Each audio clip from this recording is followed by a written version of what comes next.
Eduardo Costa, Júnior Moreira e Rita Mundim participam da conversa de redação desta quinta-feira. Você, ouvinte Itatiaia, é nosso convidado também. Participa opinando pelo WhatsApp do jornalismo, 99996-7074. 99996-7074. Você manda pra gente a sua opinião em mensagem de texto. Não se esqueça de colocar o seu nome, o bairro ou a cidade de onde você está falando. Cidades mineiras podem reabrir mais setores do comércio com mudança no programa Minas Consciente. E Belo Horizonte também pode ter flexibilização na próxima semana, Júnior Moreira, depois de queda nas internações. Bom dia mais uma vez para você. Bom dia para você, para todo mundo, Eustáquio.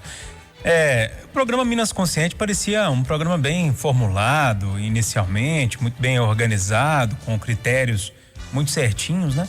Mas eles mudam demais esse Minas Consciente. Eu não sei você, mas eu olho assim, como é que é agora, né? A gente nunca sabe, as mudanças são muitas e mais uma mudança agora. A sensação que eu tenho é que as mudanças são feitas para encaixar ali em determinadas coisas que eles querem, em determinados tempos, em determinadas situações, né? Eu não gosto muito de ficar mudando critério, não. Acho que o critério precisa ser pensado com muita calma e aí esses critérios precisam ser seguidos. Eu não sei que os critérios estejam muito errados, né? Eles se mostrem com um problema muito sério, aí você começa a mudar, mas esse Minas Consciente está mudando demais. Sobre a flexibilização aqui em Belo Horizonte, Eustáquio, pela fala do prefeito Alexandre Calil de ontem, isso me leva a crer que sim, a cidade deve reabrir a semana que vem. É uma reunião hoje, outra amanhã, né? Eu acredito que algo deve ser falado, porque o Calil sempre foi muito realista nessa história da pandemia e ontem ele foi muito otimista, né? Não, os números estão caindo, a gente pode começar a pensar. O meu modo de ver, e conhecendo e vendo muitas entrevistas do Calil, a sensação que me deu é que ele está muito otimista com a abertura, né? Apesar de os dados e também o comitê, né? Os médicos ali que vão decidir, mas a vontade do prefeito também, ela acaba fazendo força nesse sentido também.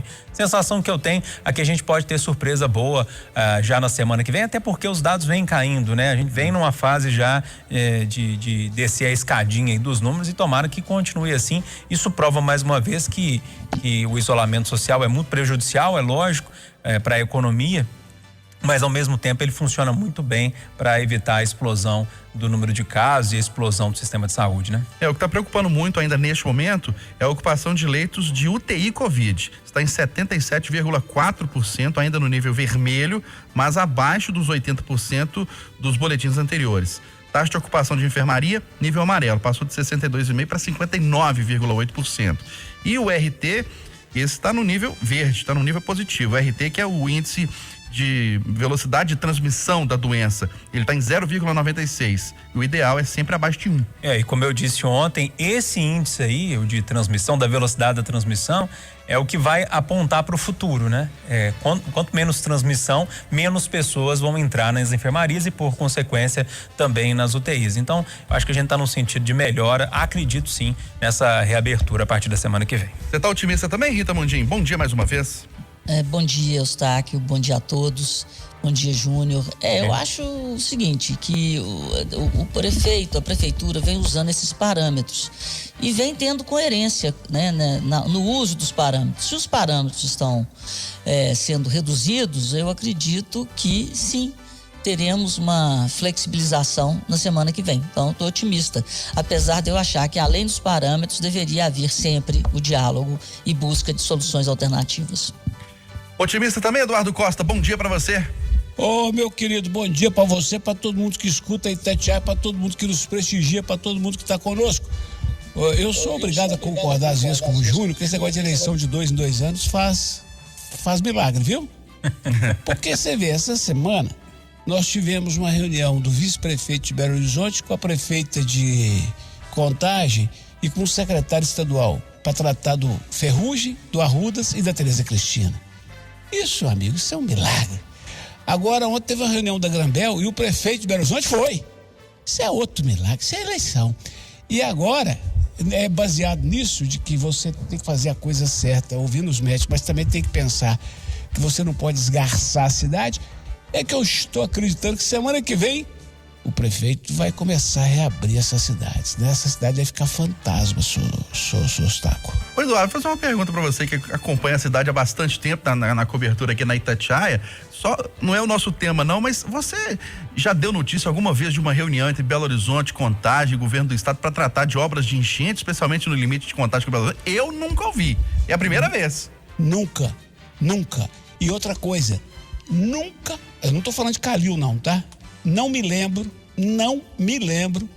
quando foi a última vez que um prefeito de Belo Horizonte foi a uma eleição da diretoria da Granbel. Não me lembro. Olha, o presidente Jair Bolsonaro promete explicar hoje na live de 7 horas da noite os gastos com alimentação do governo federal em 2020. Ontem, ele xingou muito a imprensa, que divulgou compras como os 15 milhões de reais com leite condensado e 2 milhões de reais com chicletes. O Ministério Público vê indício de superfaturamento. Vamos ouvir uma fala do presidente Jair Bolsonaro negando corrupção nesses gastos. Fui chamar ele até de corrupto por causa disso. Até escondido aqui 1 milhão de latas de leite condensado aqui no Alvorada.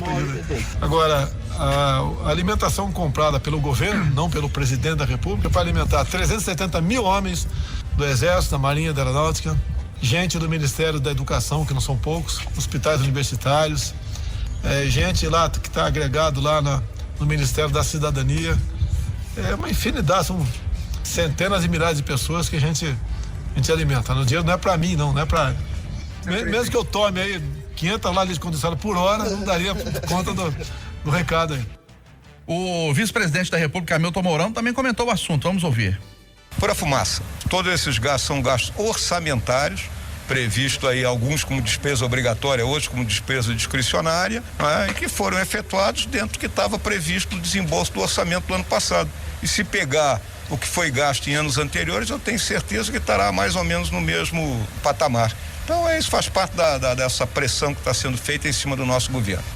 Ô Rita Mundim, ontem nós destacamos aqui nos comentários a cautela ao analisar essa questão, tendo em vista o tamanho do país, a quantidade de servidores, de ministérios, de órgãos públicos, para dar essa cifra bilionária. É esse ainda o sentimento? É esse ainda o comentário, a análise sobre esses gastos, sobre essas denúncias?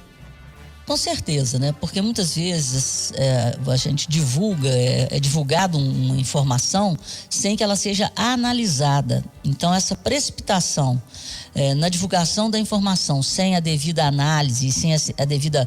A fonte era o próprio Ministério da Economia, o site Transparência. Então, eu acho que esse governo preza pela transparência. Vai ser uma decepção muito grande se ao verificarmos, eu quero muito assistir essa live de hoje com o presidente Jair Bolsonaro, porque é um país continental. Então, quando você tem vários ministérios, quer dizer, comprando itens de alimentação, é normal que essas compras sejam milionárias, dado o tamanho da coisa. Agora, vamos ver, a gente tem que esperar que o governo se posicione. Ele deu uma resposta, ele explicou que não era uma compra para o Palácio do Planalto, porque eu acho que muita gente associou isso, que no início, na época da campanha do próprio Bolsonaro, ele comia pão com leite condensado. Então, assim, tudo que acontece em relação ao governo Bolsonaro e ao presidente Jair Bolsonaro é amplificado, é chacotizado, sem a devida apuração. Então, vamos aguardar os fatos, porque pelo que ele está falando, né? E pelo que disse, inclusive, o vice Hamilton Mourão, trata-se de compras para o país inteiro, para o Exército, para as Forças Armadas, para o Ministério da Educação, para o Hospital Universitário. Então, tem muita compra aí, gente. E aí, quando você soma isso tudo, os números realmente são milionários. Mas vamos ver. Se não forem, tem que ser apurado e tem que ver se há corrupção. Outra coisa que me chamou a atenção, que eu recebi pelas redes sociais, o pessoal falando do leite condensado, e o pessoal esquece, porque ali o que está se falando são caixas, eram 162 a caixa, e estava todo mundo falando que era a lata de leite condensado, custar R$162. Então teve isso também que eu notei até na foto oficial, né, do empenho. É isso, vamos aguardar. Eduardo, cautela ainda ou isso tudo é muito absurdo, na sua opinião? Não, é o que disse ontem, o que a Rita disse agora. Por exemplo, eu falei assim, mas goma de mascar? E descobri depois que soldado masca. Qual o problema? Então, eu peço a Deus todo dia, sabe, senhor Eustáquio, para não ser irresponsável, para não caluniar e para não xingar quem quer que seja pelo ato de xingar. Agora, a gente não pode extrapolar, né? O que ele falou no restaurante ontem a respeito dessas denúncias, aí já não é admissível. Porque, veja só, outro dia eu falei na rádio, fazendo o anúncio de um shopping de veículos de contagem, que a loja tal dava garantia de caixa e motor de 1 ano para quem comprasse o carro lá. Um ouvinte mandou um e-mail me desancando, irresponsável, não sei o quê. Não chamou assim, mas dizendo que estava estranhando o fato de eu falar isso, garantia de caixa e motor para carro seminovo. Quer dizer, no anúncio não dava tempo de eu falar que o cara, antes de fazer essa promessa, contratou uma seguradora. O cara tem uma seguradora para fazer. É um plus que ele está oferecendo no negócio dele.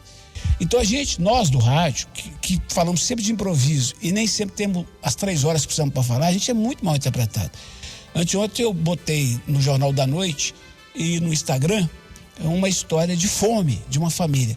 E eu fui xingado por umas 30 pessoas dizendo que eu estava atacando o governo Bolsonaro. Eu nem lembrava do Bolsonaro, eu estou atacando a fome. Eu estou cobrando uma situação histórica desse país, para não dizer secular. Então, eu dei essa volta para dizer o seguinte: as compras do governo federal podem sim ser explicadas. Eu não estou nem um pouco a fim de sair atirando pedra no presidente, que ele já toma muita pedrada. Aliás, estou muito mais preocupado com a inflação, que está subindo assustadoramente e só pegando mais no pobre.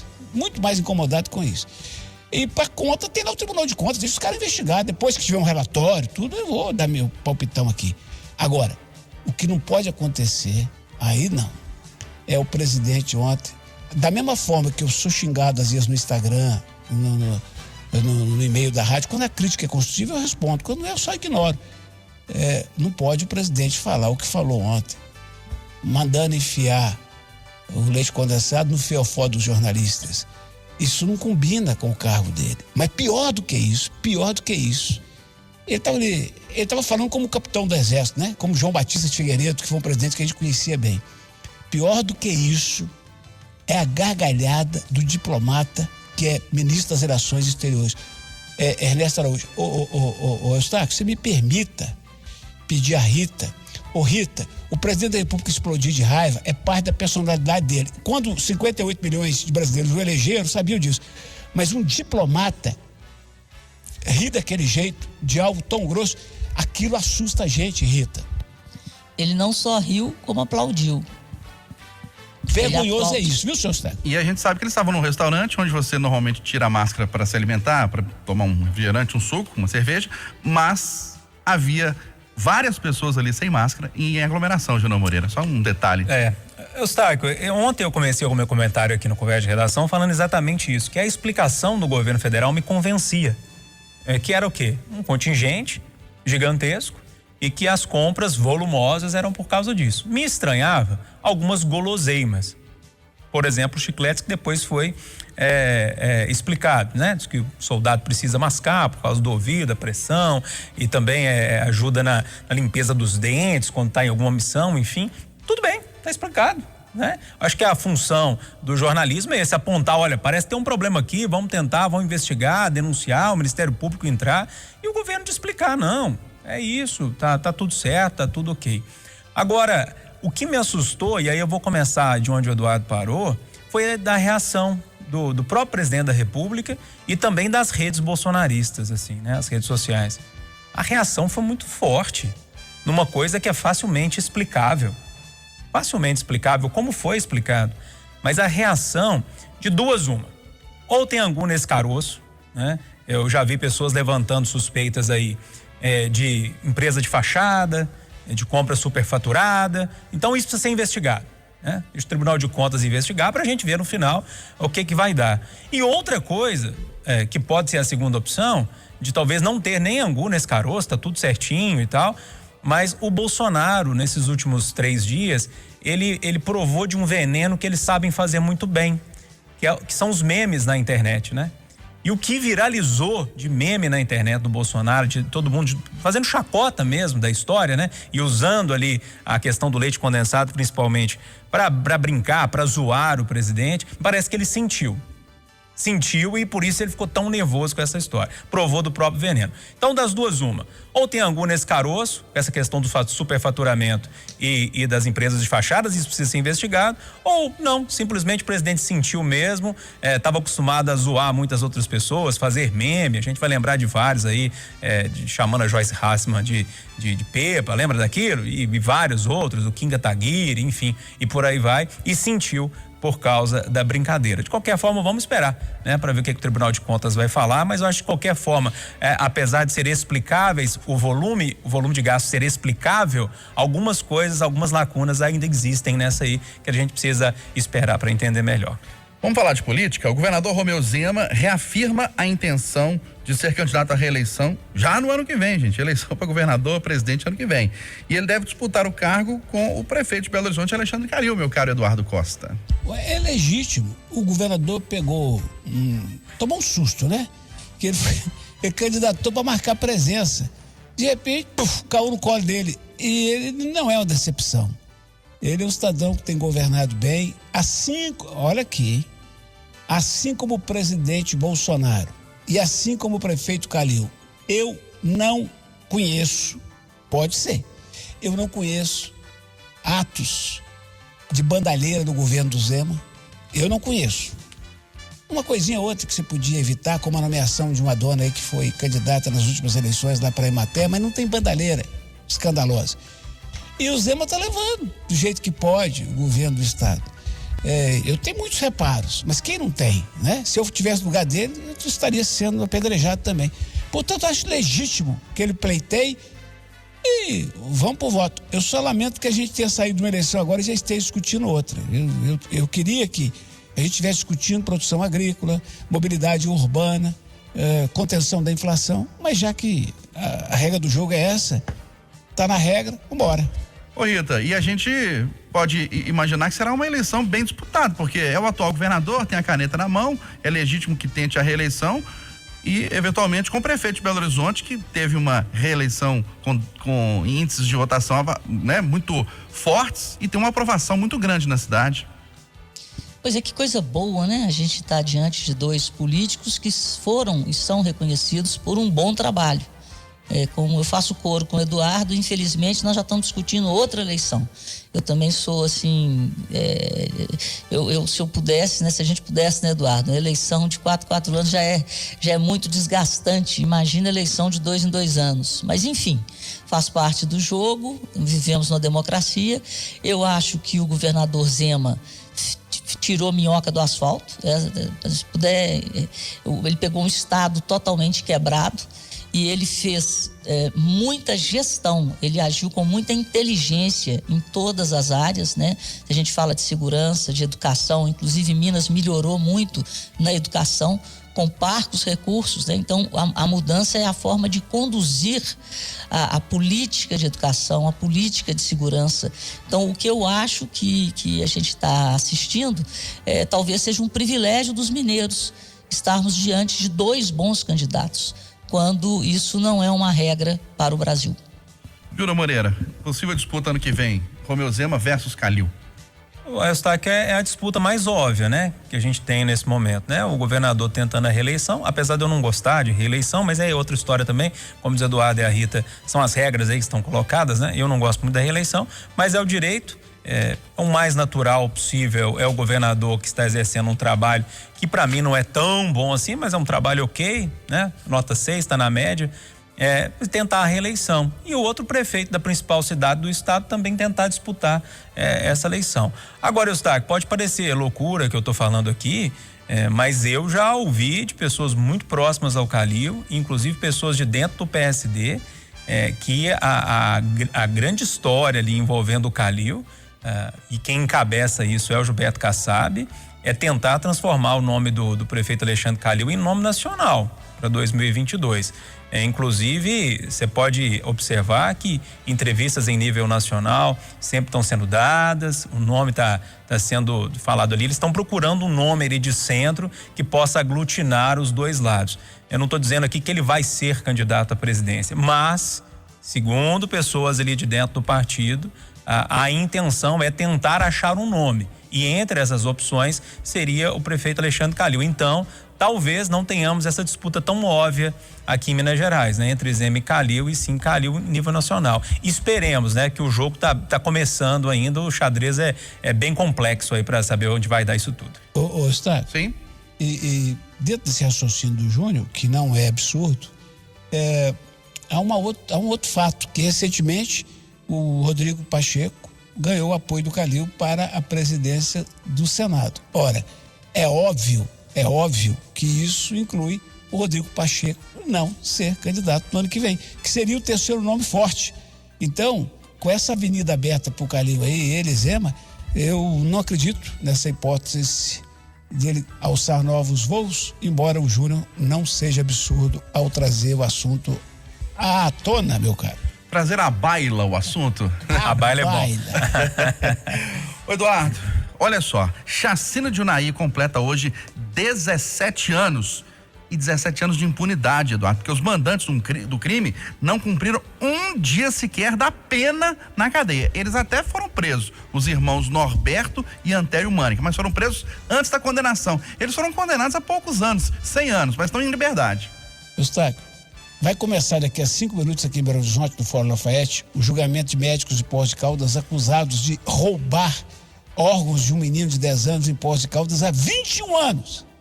E o advogado Dino Miralha, que está lá ajudando a família, disse que se fosse enfermeiro já estava na cadeia há muito tempo. E ele está certo.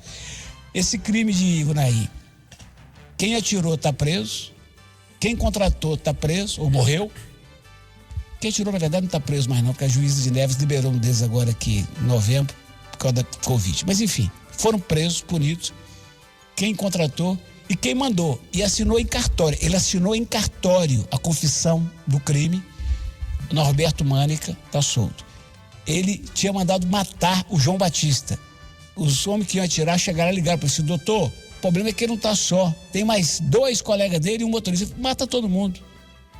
Ele confessou em cartório, foi condenado a 100 anos. E o processo está parado no Tribunal Regional Federal. Por isso que eu quero que o Pacheco ganhe, para a gente ter um...